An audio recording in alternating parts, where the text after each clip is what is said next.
Mohammad Rafiqul Islam CBM academy থেকে বলছি। তো দীর্ঘদিন 18 বছর ধরে কম্পিউটার সাথে আছি। তো এখন থেকে আমাদের কাজ হয়েছে যে কিভাবে একটা কম্পিউটার সার্ভিসিং করতে হয়। তো আমরা যদি সার্ভিসিং যদি ভালো না আসি তাহলে সমস্যাটা কিরকম, যদি আমরা একটা কম্পিউটারে যাই, ধরো আমরা একটা এই চাকরি হয়েছে, তো এনে কি করবো, আমাদের কম্পিউটার সমস্যা দেওয়া যায়। কিরকম সমস্যা দেওয়া যায়, যে এই কম্পিউটার কিভাবে রান করতে হয়, এবং এই কম্পিউটারটা 6 মাস চালানোর পরে কম্পিউটার কি হয়েছে আমাদের যে সমস্যা দিয়ে দিচ্ছে, অথবা এই কম্পিউটার রান হইতেছে না। কিসের জন্য রান হইতেছে না, রান কয়টা কারণ হয় না। অনেক সময় আমরা পুরাতন কম্পিউটারগুলো আমাদের অনেক প্রবলেম থাকে কিরকম, যে এই যে র্যামটা আছে, হ্যাঁ, এই র্যামটা আমাদের অনেক সময় কার জমে, তো কার জমার কারণে কি করতেছে, আমাদের কম্পিউটারটা অন হয় না, তখন কিন্তু এটা প্রবলেম। তো একটা কম্পিউটারের সময় আমরা কিনা যাইবো, তা আমাদের কি বুঝতে হয়, প্রথমেই আমাদের মাদারবোর্ড। তো মাদারবোর্ডের গায়ে কিন্তু অনেক কিছু লেখাতে হয়। কিরকম লেখাতে হয়, যে একটা মাদারবোর্ড কয় শ্রেণীর মাদারবোর্ড আছে, কিরকম, যে মাদারবোর্ড হলো অনেক শ্রেণীর মাদারবোর্ড আছে, যেমন ফার্স্ট জেনারেশন মাদারবোর্ড আছে, সেকেন্ড জেনারেশন মাদারবোর্ড আছে, তারপরে থার্ড জেনারেশন মাদারবোর্ড আছে। এরকম ভাবে আইতে আইতে এখন বর্তমান 14 জন মাদারবোর্ড আছে। তো সবচেয়ে বেশি যারা কম্পিউটার কিনা যায় নতুন, তারা কিন্তু অনেক ধরা খায়। কিরকম ধরা খায়, যে একটা কম্পিউটারের সাথে কোন মাদারবোর্ডটা ভালো। তো সবচেয়ে বেশি মাদারবোর্ড ভালো হয়েছে গিগাবাইট। গিগাবাইট কিসের জন্য ভালো, কারণ গিগাবাইটের যে বায়োসটা আছে, বায়োসটা খুবই সুন্দর। তো আমরা যারা কম্পিউটার শিখবো, এর মধ্যে সবচেয়ে গুরুত্বপূর্ণ কাজ হয়েছে যে একটা কম্পিউটার শিখতে গেলে আমাদের প্রথমে কি কোন কোন প্রোগ্রাম শিখতে হয়, যেমন MS Word, Excel, PowerPoint, internet. তারপর আমাদের শিখতে হয় প্রোগ্রাম, যে কোন কোন প্রোগ্রামগুলো সবচেয়ে শেখা যায়। তো MS Word, Excel, PowerPoint, internet, এগুলো হচ্ছে বেসিক প্রোগ্রাম। এর মধ্যে আছে আমাদের গ্রাফিক ডিজাইন আছে, ওয়েব ডিজাইন আছে। আর বর্তমান যেহেতু আমাদের এআই এর যুগ, এই এআই এর যুগের মধ্যে আমাদের সবচেয়ে শিখতে হইব এআই দিয়ে কিভাবে আমরা একটা ইনকাম করতে পারি। যেমন আমি 18টা পেজ চালাই, তো 18টা পেজের মধ্যে যদি প্রতি মাসে যদি 1 লাখ টাকা হয়, তাহলে কি পরিমাণ টাকা যাচ্ছে। তো কাজেই আমাদের আর টেকনিক্যাল কাজ শিখতে হইব, এবং যাদের 70-18 বছর বয়স, তাদেরকে সবারই কিভাবে ইনকাম করতে হয়, ইনকামের ব্যবস্থা করতে হইব। তো কম্পিউটারও এরকম, কম্পিউটার শেয়ার মধ্যে আমাদের একদম দক্ষ টিচার খুঁজতে হবে, এবং কম্পিউটারের 3-4টা মূল মন্ত্র আমি বলে দিই। 1, কম্পিউটারের প্রোগ্রাম। 2, কম্পিউটারের কিভাবে সার্ভিসিং করতে হয়। যদি কোনো স্টুডেন্ট সার্ভিসিং না জানে, তাহলে এই স্টুডেন্ট আর কাজ করতো না। তো 99% স্টুডেন্ট জড়িত একটা কারণে সার্ভিসিং বোঝে না। এই কারণে তোমরা যারা কম্পিউটার শিখবা, আজকে থেকে আমাদের ক্লাসটা কি হবে, সার্ভিসিং আমি লাইভে দেওয়া দেবো এবং প্রমাণে দেওয়া দেবো কিভাবে সার্ভিসিংটা করতে হবে সঠিকভাবে। তো সঠিকভাবে করতে গেলে এটার নাম কি সবাই জানো, এটার নাম হচ্ছে আমাদের একটা মাদারবোর্ড। এখন মাদারবোর্ডের জেনারেশন কি আছে, আমরা যদি বাজারে কই যে একটা মাদারবোর্ড কিনবো, তাহলে কিন্তু ধরা। তো 99% স্টুডেন্ট ধরা খায় প্রথম কম্পিউটার যে সময় তারা কিনে, মাদারবোর্ড বোঝে না। এবং যে কোনো ট্রেনিং সেন্টার তোমরা ভর্তি হইবা, প্রথমে শিখবা সার্ভিসিং। যদি কোনো ট্রেনিং সেন্টার সার্ভিসিং না আসিয়া, তাহলে তোমরা কম্পিউটার শিখো না, তাহলে তুমি ধরা জীবনে কে লেগে ধরা। কারণ তুমি যে প্রোগ্রাম শিখছো, এরপর তোমার নিজে একটা কম্পিউটার আনা লাগবো, আইন না পরে তোমার কম্পিউটার বানাই লাগবো। এখন তুমি তোমার এক বন্ধু কিছু আছে কম্পিউটার নিছে, নিয়ে কিছু আছে তুই কম্পিউটার শিখছো, তাই আমার কম্পিউটার একটু সেটিং করে দেয়, এখন তুমি পারো না, তাহলে লজ্জার বিষয় না।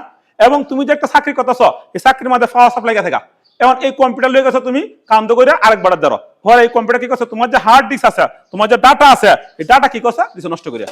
এই যে হ্যাঁ, এটা বলে হার্ড ডিস্ক। তো আমরা পার্ট বাই দেখবো যে একটা কম্পিউটারের মধ্যে কি কি জিনিসগুলো আছে। কারণ সার্ভিসিং তো তুমি যদি প্রোগ্রাম কম জানো, কোন সমস্যা নেই, তুমি যদি সার্ভিসিং জানো, তাহলে কম্পিউটার তুমি রাধা কে লাগে, তোমার কম্পিউটার লয়ে কান্দ করিয়া যাওয়া লাগতো না। এই কারণে প্রথমে আমাদের একটা কম্পিউটার ট্রেনিং সেন্টারের মধ্যে সবচেয়ে গুরুত্বপূর্ণ হয়েছে, প্রথম হচ্ছে প্রোগ্রাম, তারপর হয়েছে সার্ভিসিং, তারপর হয়েছে তোমার কিভাবে ইনকাম করুন যা।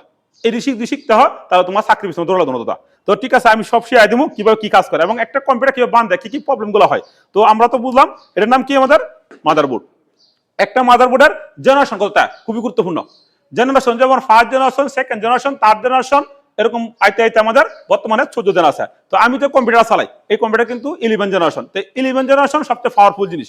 এই কারণে তোমরা কেউ জিজ্ঞাসা করে যে তোমরা যে কম্পিউটার শিখছো, 4টা প্রোগ্রামের নাম বলো, তো সবাই পারতো না। যেমন MS Word, Excel, PowerPoint, internet. এর পরে এইগুলা কিন্তু কোনো প্রোগ্রামের কাতার না। বর্তমানে তোমার শিখতে হবে কোনগুলো প্রোগ্রাম, আর্টিফিশিয়াল ইন্টেলিজেন্স, কিভাবে এআই ব্যবহার করে আমাদের কাজগুলো চালা যাওয়া যায় সহজেই। এই কারণে আমরা শিখবো যে কিভাবে আর্টিফিশিয়াল ইন্টেলিজেন্স কাজটা করা হয়। তো প্রথমেই যদি আমি আসি, তো এটা তো বুঝলামই, সবাই এটার নামটা আমরা কি জানছি, মাদারবোর্ড। মাদারবোর্ডের কয়েকটা ইয়া আছে, কি আছে, যে কোম্পানি, কোন কোন কোম্পানিগুলো আছে, গিগাবাইট আছে, আসুস আছে, ইসোনিক মাদারবোর্ড আছে, আরো অনেক মাদারবোর্ড আছে। তার মধ্যে সবচেয়ে বেস্ট হচ্ছে গিগাবাইট। কারণ গিগাবাইটে সবাই কিনবে, কারণ গিগাবাইটে কে লাগে আমি বেস্ট বলি, কারণ 18 বছর অভিজ্ঞতা, আমি গিগাবাইট চালাই। গিগাবাইট আমাদের যে বায়োসটা আছে, বায়োসের সিটিং খুবই সুন্দর করে উন্ডু দেওয়া যায়। আর অন্য মাদারবোর্ডের মধ্যে উন্ডু দিতে গেলে খুবই প্রবলেম। তাই আমরা কি কি প্রোগ্রামগুলো শিখবো, প্রথমে আমরা 4টা প্রোগ্রাম শেয়ার করা, এরপর আমরা শিখবো গ্রাফিক ডিজাইনটা শিখবো, পাশাপাশি আমি একটু ওয়েব ডিজাইনটা শেয়ার দেবো কিভাবে ওয়েবে কাজটা করা হয়। এরপরে শিখবো আমরা কালকে থেকে আমরা লাইভে সার্ভিসিং মাসবি। সার্ভিসিং এর জন্য আমরা প্রতিদিন 1 ঘন্টা আমরা শিখবো। তো এরপরে আমরা এই প্রত্যেকটা মাদারবোর্ডের সাথে পরিচিত হইব, প্রসেসর কোনটা, র্যাম কোনটা, এই গার্ডে কি কি কাজ করা লাগে, এই গার্ডগুলো আমরা সবাই শিখবো। এরপর আমাদের কি আছে, হার্ড ডিস্ক। এটার নাম কি আমাদের হার্ড ডিস্ক। একটা হার্ড ডিস্ক কয় ধরনের আছে বলে দিই, একটা হার্ড ডিস্ক তোমার 4 ধরনের আছে। এই যে হার্ড ডিস্কটা আছে, এই হার্ড ডিস্কটা প্রবলেম কিরকম প্রবলেম, এটা হচ্ছে তোমার এইচডিডি হার্ড ডিস্ক। এটা হচ্ছে প্রবলেমটা কিরকম, এই প্রবলেম রইলো যদি আমরা এই হার্ড ডিস্কে যাই, এই হার্ড ডিস্কে হ্যাং করে কম্পিউটার, এই হার্ড ডিস্ক লাগাইবে না কেউ, যারা কম্পিউটার কিনবা কেউ এই হার্ড ডিস্ক লাগাইবে না। তোমরা হার্ড ডিস্ক কোনটা লাগাইবা, সবচেয়ে বেশি পাওয়ারফুল হার্ড ডিস্ক হচ্ছে আমাদের, আমরা যদি হার্ড ডিস্কটা দিই, সেই হার্ড ডিস্কটা বেশি ভালো না। এই যে হার্ড ডিস্কটা, এটা হচ্ছে এসএসডি হার্ড ডিস্ক। এই এসএসডি হার্ড ডিস্কটা সবচেয়ে বেশি পাওয়ারফুল, এই কারণে সবাই এসএসডি হার্ড ডিস্ক লাগাইবা। এসএসডি হার্ড, আরেকটা হার্ড ডিস্ক 4 ধরনের আছে, একটা হচ্ছে এইচডিডি হার্ড ডিস্ক, একটা হচ্ছে এসএসডি হার্ড ডিস্ক, আর একটা হচ্ছে এমএস2 হার্ড ডিস্ক, আর একটা হচ্ছে এনবিএম হার্ড ডিস্ক। এনবিএম হার্ড ডিস্ক সবচেয়ে বেশি পাওয়ারফুল। আমি প্রথমে খুব বোকামি করতাম, এখন যারা নতুন যারা কম্পিউটার কিনবা আর যারা এই কম্পিউটার কিনতে তারা কোন একজন টেকনিশিয়ান যে ভালো কম্পিউটার বিষয়ে দক্ষতা, আর আমার যারা স্টুডেন্ট আছে তোরা তোমাদেরকে সবাই শিখিয়ে দিতেছি যে কোনগুলো কিভাবে কাজ করে এবং কিভাবে বান্ধে, কোনটা কিনলে ভালো হবো। এখন একটা কম্পিউটারের কাছে যাই দোকানের কাছে, দোকানে যাওয়ার পরে যাই বলছো যে আমার একটা কম্পিউটার কিনা নেবো, তুমি ধরা তুমি যাই যদি বলো যে হার্ড ডিস্ক কোনটা লাগবেন, বলো এসএসডি। তারপরে জেনারেশনটা কত, তুমি যে সময় জেনারেশনের নাম বলবা, প্রসেসরের নামগুলো বলবা, তখন তোমার কাছে তুমি ধরা খাইতে না। এবং কোন মাদারবোর্ডটা কিনতে ভালো হইব, সবচেয়ে বেশি মাদারবোর্ড কিনতে ভালো হইব গিগাবাইট। এখন মনে করছে স্যার গিগাবাইট কেমন টিয়া দিচ্ছে না, গিগাবাইট টিয়া দিচ্ছে না, ভালো ভালো হইতে হইব। এই কারণে এই হার্ড ডিস্কের নামটা কি আমাদের HDD hard disk, SSD hard disk. হ্যাঁ, এসএসডি হার্ড ডিস্ক। আরেকটা হার্ড ডিস্ক আছে আমাদের এমএস2 হার্ড ডিস্ক। তো এটার মতো না গিয়া, তা আমরা এটা কয়টা হার্ড ডিস্ক দিলাম, 2টা হার্ড ডিস্ক দেখলাম। হ্যাঁ, একটা হচ্ছে এসএসডি হার্ড ডিস্ক, আর একটা হচ্ছে এইচডিডি হার্ড ডিস্ক। তো এই হার্ড ডিস্কটা আমরা ব্যবহার করবো না, এটা হচ্ছে ডেমএস। আচ্ছা, এটার নাম কি, কিবোর্ড না। কিবোর্ডের কাজটা কি, আমাদের জেলায় আলেই করি, কিবোর্ডের কাজ আমাদের লাগতেছে না। একটা কিবোর্ডকে 6 ভাগে ভাগ করা যায়, তো বর্তমানে আরো অনেক কিবোর্ড আছে। তো আমাদের কিবোর্ডের যে পোর্টগুলো আছে এগুলো পোর্ট চিনতে হবে। তাহলে আমরা কি বুঝলাম, এটা নাম হচ্ছে আমাদের কিবোর্ড। আচ্ছা, তো এই যে কিবোর্ডটা আছে, এরপর আরেকটা জিনিস শেয়ার দেই, আমাদের এটার নাম কি, কুলিং ফ্যান। কুলিং ফ্যানের কাজটা কি, ধরো অনেকেই এই কাজটা করে অনেক টাকা কামায়, 1000-2000 টাকা মেলা। কিভাবে, যে এই যে কুলিং ফ্যানটা আছে, এই কুলিং ফ্যানটা যদি একটা মাদারবোর্ডের সাথে থাকে, ভালো করে বুঝো, এই যে মাদারবোর্ডের সাথে থাকে, তো এই মাদারবোর্ডের সাথে কি করে কুলিং ফ্যানটা আমরা দেবো বাস্তবে। তো এই কুলিং ফ্যানটার মধ্যে এই যে এদিকে ফ্যাস্ট আছে, ফ্যাস্ট, এই ফ্যাস্টটা যদি শু আয়া যায়, তো একটা কম্পিউটার বারবার কি করতেছে, রিস্টার্ট দেওয়া আছে। রিস্ট সেটা কিসের জন্য দিয়েছে, কারণ এটার মধ্যে ফ্যাস্ট নাই। কেমন এটা হলে কি করবো, ফুলা মানে কাম ধরে লয়ে যাবো মেকার কাছে, মেকার তো বুঝতে যাচ্ছে আয়ো আর কি ঠিক করতেছে, কি করতেছে না করছে তুমি দেখাতে না দেখে তোমার কাছ থেকে 1000 টাকা বই রয়েছে, এটা তুমি নিজেই ফারাও, আমি শিখাই দেবো। তার মানে কি, যদি কোনো একটা কম্পিউটার বারবার রিস্টার্ট মারে, 2টা কারণে মারবো, 3টা কারণে। একটা হলো এই যে কুলিং ফ্যানটা আছে, এই কুলিং ফ্যানটা হয়তো নষ্ট হয়ে গেছে, এটা ঘুরে না, এই কারণে কম্পিউটার হ্যাং করতেছে, কম্পিউটার বারবার রিস্টার্ট মারছে। তো এটা হলে তুমি বাজারে যাও তাহলে সমস্যা, এটা যাইতে না। প্রথমে তুমি খুলে দেখবা যে এটা কি আছে, ঘুরতেছে নাকি, যদি না ঘুরে তাহলে বুঝো ও প্রসেসরটা আমাকে হিট করতেছে। প্রসেসরটা হিট করার কারণে আমাদের কিন্তু ওই যে কম্পিউটারটা রিস্টার্ট মারতেছে বারবার, এটা একটা প্রবলেম। এবং অনেক সময় ঘুরতেছে, ঠিক আছে, সবকিছু ঠিক আছে, কিন্তু এই যে ফ্যাশটা আছে, এই ফ্যাশটা নাই গিয়ে, তখন এটা সমস্যা না, তখন তোমার এই ফ্যাশটাতে দেবা, আবার কম্পিউটার ঠিক হয়ে গেছে। এটা হচ্ছে রিস্টার্ট, বারবার রিস্টার্ট মারে, এটি তো তোমার প্রত্যেকটা কম্পিউটারের মধ্যে সমস্যা করে, এইগুলো সবচেয়ে সমস্যা করে রিস্টার্ট এটা। আর তোমরা যারা কম্পিউটার শিখেছ, তোমাদের 4টা জিনিস মাস্ট বি শিখতে হবে। এক হচ্ছে প্রোগ্রাম, 2 হচ্ছে সার্ভিসিং। সার্ভিসিং 100% শিখতে হবে, কারণ হার্ড সার্ভিসিং তুমি না জানো তো কম্পিউটার কথা তুমি কিছু কথা না। কারণ এই যে হতাশ অনেক মেয়ের আছে, কম্পিউটার কিনে দিছি, এরপর তারা কম্পিউটার চালাতে না, কেন লাগে টুকটাক সার্ভিসিং বোঝে না। তো আমি তো সার্ভিসিং দিয়ে দিই, তখন তো লাইভে দিয়ে যাচ্ছি।